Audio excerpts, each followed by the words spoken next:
Quels sont les effets de la méditation sur le cerveau? La revue Nature, revue scientifique très réputée, souligne ces effets sans ambiguïté. La méditation de la pleine conscience a des effets bénéfiques sur la santé physique et mentale, ainsi que sur les performances cognitives. Le nombre d'études scientifiques sur la méditation et notamment la pleine conscience n'a fait qu'augmenter depuis ces dernières années. Les scientifiques s'interrogent sur les effets de la pratique méditative sur le développement et le fonctionnement du cerveau. C'est le cas de Steven Loré, neurologue et professeur de clinique au Centre du cerveau du CHU de Liège, qui a étudié le cerveau de Matthieu Ricard, moine bouddhiste et scientifique. Mais que se passe-t-il dans le cerveau lorsqu'on médite? Steven Loré a mesuré l'activité électrique du cerveau de Matthieu Ricard au repos et lors de la méditation. Nous avons déjà vu que le cerveau est un organe qui ne se repose jamais. Il y a donc une activité électrique, même au repos. Mais concernant la méditation, à première vue, on pourrait dire que méditer consiste à ne penser à rien. Mais en fait, c'est tout le contraire. L'activité dans le cerveau est augmentée. Méditer ne consiste pas à ne penser à rien. Ce sont toutes les pensées qui vont et qui viennent, et le travail de la méditation, d'observation, de refocalisation, d'attention de nos pensées. Le cerveau est un organe malléable. Il se modifie avec le temps. La méditation pleine conscience va modifier le cerveau. Mais comment? Regardons maintenant cela en détail.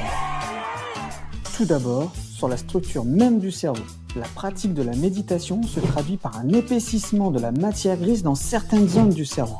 Des zones déterminantes dans le contrôle de l'attention, la prise de décision, la mémoire et les émotions, la douleur. Ces zones plus stimulées par la méditation vont être renforcées. Ensuite, la méditation permet un renforcement de la matière blanche par une augmentation des connexions et une accélération des informations, notamment entre les deux hémisphères. Enfin, pendant la méditation, on peut observer l'activité cérébrale, et notamment une meilleure maîtrise des pensées.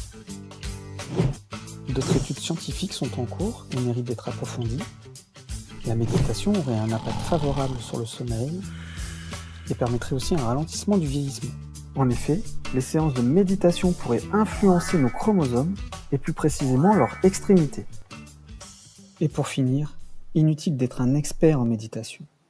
Les études ont montré qu'en méditant 20 minutes par jour pendant 8 semaines, il est possible d'en ressentir les effets positifs sur les émotions et le comportement, et qu'il y a déjà des changements apparents au niveau de la structure et du fonctionnement du cerveau. Plus d'explications dans le livre de Steven Loré, La méditation c'est bon pour le cerveau. Et maintenant, testons-nous. Je vais maintenant te poser 3 questions. Quelle phrase est vraie?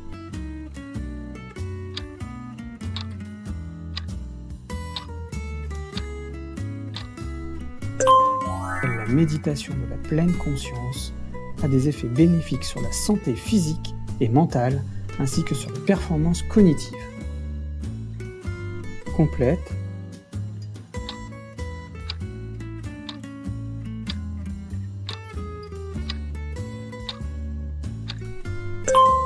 Le contrôle de l'attention, la prise de décision, la mémoire et les émotions, et enfin la douleur.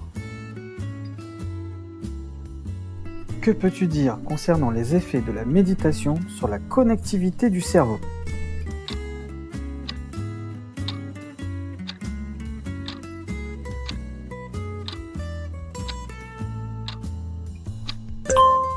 La méditation permet un renforcement de la matière blanche par une augmentation des connexions et une accélération des informations,